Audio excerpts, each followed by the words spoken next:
बताया था कि आज मेरा एसएससी जीडी का एग्ज़ाम है और अभी मैं एग्ज़ाम देने के लिए ही जा रहा हूँ। आज 7 फरवरी का थर्ड शिफ्ट का मेरा एग्ज़ाम है एसएससी जीडी का। तो मैं बस अपने सेंटर के वहाँ पे पहुँचने वाला हूँ। रास्ते में हूँ अभी फ़िलहाल, देखते हैं आज कैसा पेपर आया है, क्योंकि सब बता रहे हैं, मैंने जैसे एनालिसिस देख करके ही आया हूँ काफ़ी पेपर्स का कि कैसे ईजी आ रहा काफ़ी पेपर। सबके सब ऑलमोस्ट 70 to 80 के अटैम्प्ट कर रहे हैं, मतलब कोई तो 80 में से 80 अटेंड कर रहे हैं, कोई 70 अटेंड कर रहे हैं। उसमें एक्यूरेसी भी काफ़ी 70 तक है। तो आई होप मेरे भी ऐसा ही कुछ हो। बस जीके का है मुझे, और कुछ नहीं है ज़्यादा।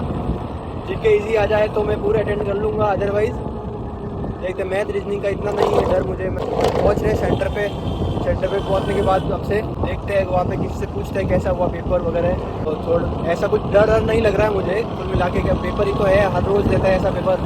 हर रोज़ जब मॉक लगाते तो डर नहीं होता है। वही मतलब वही माइंड सेट रख के ऐसे ही सोचेंगे कि आज मॉक ही दे रहे हैं, ज़्यादा कुछ नहीं है। तो मेन एग्ज़ाम को मॉक की तरह ही देना है हमें तो, क्योंकि सेम टू सेम हर रोज़ ऐसे ही पेपर देते हैं। वही टाइमिंग है, वही पेपर है, ऐसा ही पैटर्न है, और कुछ ऐसा चेंज है नहीं इस बार। तो देखते हैं कितने मार्क्स आने वाले हैं आज के पेपर के बाद। और जब पेपर देने के बाद आपसे मिलेंगे कि बताएंगे कि पेपर अच्छा हुआ या कैसा हुआ। अच्छा मेरा एग्ज़ाम सेंटर, और मेरी एग्ज़ाम की किसी में नहीं बता सकता इतनी अच्छा एग्ज़ाम हुआ है आज मेरा कि क्या बताऊँ। मतलब मैथ में complete total 40 out of 40 attend किए और सारे के सारे राइट है। एंड रीजनिंग में 40 आउट ऑफ 40 सारे के राइट है। और इंग्लिश में 40 आउट ऑफ 40 वो भी एक दो में डाउट है, पर मैंने उसमें थोड़ा सा पेपर किए। मेरा 40 के में थोड़ा सा डिफ़िकल्ट था, जिसमें मैंने टोटल 19 अटेंड किए हैं। मतलब 20 अटेंड नहीं किए टोटल, मतलब 20 में से 19 अटेंड किए, 1 मैंने स्किप किया। ऑलमोस्ट 80 क्वेश्चन आते हैं, 80 में से 1 स्किप किया, बाकी 80 में से 79 मैंने अटेंड किया और काफ़ी अच्छा पेपर गया है। बस थोड़ा सा जो बिगिनर है उनके लिए तो नहीं बोल सकता कि कंप्लीट नहीं हो पाएगा, पर फिर भी काफ़ी ज़्यादा अच्छा हुआ है। तो कहाँ जाना है? हाँ चलो बच्चा साथ मेरे साथ चल लेना, आ जा। तो ये भाई मेरे जस्ट पास में बैठा था और काफ़ी ज़्यादा अच्छा हुआ। तो मैंने 80 आउट ऑफ 79 अटेंड किया है, काफ़ी अच्छा। बाकी रिव्यू मैं अपने घर जाके दे दूँगा। तो मैं आपको मेरा पेपर का रिव्यू बताऊंगा। जो थर्ड शिफ्ट थी अपनी, थर्ड शिफ्ट का पेपर का रिव्यू यही है कि जब मैं जैसे ही पेपर स्टार्ट हुआ था, मैंने नेक्स्ट 10 मिनट में इमीडिएट जस्ट नेक्स्ट 10 मिनट में मैंने अपनी रीजनिंग कंप्लीट कर ली थी। 10 मिनट में मेरा जहाँ पे यहाँ पे मैं मॉक लगा था उसमें भी यही था कि 10 मिनट में अपनी रीजनिंग कंप्लीट करना है, तो मैंने कंप्लीट कर ली 10 मिनट में कंप्लीट। बस एक क्वेश्चन ऐसा था जो मुझसे नहीं बना था, स्टार्टिंग में नहीं बना था क्योंकि टाइम ले रहा था, तो मैंने उसको स्किप कर। जब भी एक बात याद रखना, पेपर में जो क्वेश्चन नहीं बने उसके लिए एफर्ट मत लगाओ, एक बार के लिए स्किप कर दो, बाद में टाइम बचे वापस आके फिर अटेंड करो। हमेशा ये चीज़ माइंड में रखो पहले तो। फिर मैंने रीजनिंग 10 मिनट में कंप्लीट कर दी। फिर पीछे एक क्वेश्चन ही बचा था, वो रीजनिंग का, मैंने स्किप किया उसको। फिर जीके में आया।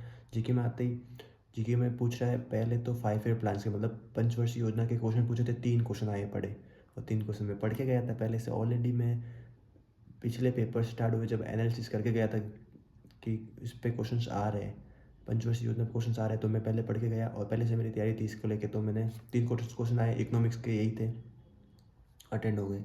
करंट 2024 का पूछ रहा है, 25 का नहीं पूछ रहा है, 23 का नहीं पूछ रहा है, 24 का पूछ रहा है, पढ़ के जाना। फिर उसके बाद क्वेश्चंस थे, एक था क्लासिकल डांस से और एक था प्लेयर था कोई, राज्यवर्धन सिंह राठौड़ थे, जो कि कभी लेके आए थे सिल्वर मेडल ऐसे कुछ करके था 2004 का, जो ऐसे ऑप्शन 2008 ऐसे कुछ ऑप्शंस थे, तो उसमें से था। और थे, एक तो क्लासिकल डांस से था, एक गवर्नर से था, राज्यपाल से ऐसा कुछ क्वेश्चन था, एक था एनवायरनमेंट को लेके कुछ क्वेश्चन था, और एक रिवर को लेके क्वेश्चन था। ब्रह्मपुत्र नदी कौन से हिमालय के कौन से पार्ट से निकलती है, तो वो अलग पार्ट था, वो भी आ गया था। बाकी तो जीके में यही था, एक क्वेश्चन था जो मैंने जीके में छोड़ा है, जो काफ़ी टफ था, मुझे नहीं पता उसका, तो मैंने छोड़ दिया, स्किप कर दिया। तुक्के मारने से कोई गलती नहीं है क्योंकि ऑप्शन में काट नहीं पाया, तो तुक्का नहीं मारा मैंने उसमें। फिर आए मैथ में देखते ही मुझे पता चल गया मैथ बहुत ईजी, बहुत ही ज़्यादा। बस एक ही क्वेश्चन है मैथ में, 2 रेशियो के क्वेश्चन है, 1 परसेंटेज, 2 प्रॉफिट एंड लॉस, और अनुपात समानुपात रेशियो वाला, उसमें 2 क्वेश्चंस पढ़े थे। एलसीएम एचसीएफ 2 क्वेश्चन थे, और परसेंटेज का एक क्वेश्चन था। एडवांस का कोई क्वेश्चन नहीं था, मेंसुरेशन का कोई क्वेश्चन नहीं था, और मेंसुरेशन का एक क्वेश्चन था, सॉरी मेंसुरेशन का एक क्वेश्चन था जिसका वॉल्यूम निकालना था, इजी था वो भी। मेन टफ था, एक क्वेश्चन था जो एसएससी सीजीएल का क्वेश्चन था, पहले प्रीवियस ईयर का किसी क्वेश्चन में आ रखा था, वो सेम क्वेश्चन उसने उन्होंने वहाँ पे दे दिया और कुछ नहीं है, वहाँ से उठा के वहाँ पे कॉपी किया है और मैंने वो पहले ऑलरेडी पढ़ रखा है क्वेश्चन था, मैंने देखते ही पता चल गया क्या, पर मैंने सॉल्व करने में टाइम लगा, कुछ नहीं, बस वो थोड़ा एक ही डिफिकल्ट था, हर कोई नहीं कर पाया उस क्वेश्चन को, मुझे ऐसा लगता है। अच्छा, तो फिर इंग्लिश में आया, इंग्लिश में काफ़ी ज़्यादा इजी था, 2 क्वेश्चन में डाउट था, एक क्वेश्चन तो मैंने ऑप्शन काट के तुक्का मारा, सेकंड था जिसमें उन्होंने खुद ने बोल रखा है कि उनकी गलती है क्वेश्चंस में। देखो क्या बोल रहे हैं कि एप्रोप्रिएट, जो अंडरलाइन वर्ड है उसका एप्रोप्रिएट वर्ड बताओ। अब जो इन्होंने बोल दिया अंडरलाइन वर्ड, अब पर उस कौन सा वर्ड है उन्होंने अंडरलाइन करना भूल गए वो खुद, तो हम कैसे पता करें कि वो अंडरलाइन कौन सा वर्ड है, तो पूरा सेंटेंस था इतना बड़ा, अब सेंटेंस में कौन सा अंडरलाइन वर्ड उठाए हम कि इसका मीनिंग ये ले सकते हैं, बताओ मुझे।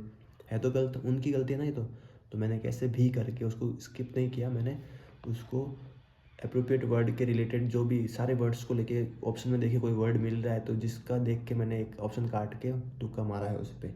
अब देखते या तो उनको बोनस देना पड़ेगा क्योंकि उन्होंने अंडरलाइन वर्ड नहीं यूज़ नहीं किया, या हम ही कुछ करेंगे क्वेश्चंस के अगेंस्ट आवाज़ उठाएंगे और क्या करें। बाकी तो इजी टू मॉडरेट भी नहीं कह सकते, इजी था पेपर, इजी टू थोड़ा सा मॉडरेट बोल सकते हैं, बाकी टफ नहीं था, हार्ड नहीं था, इतना ही था पे, अच्छा था पेपर।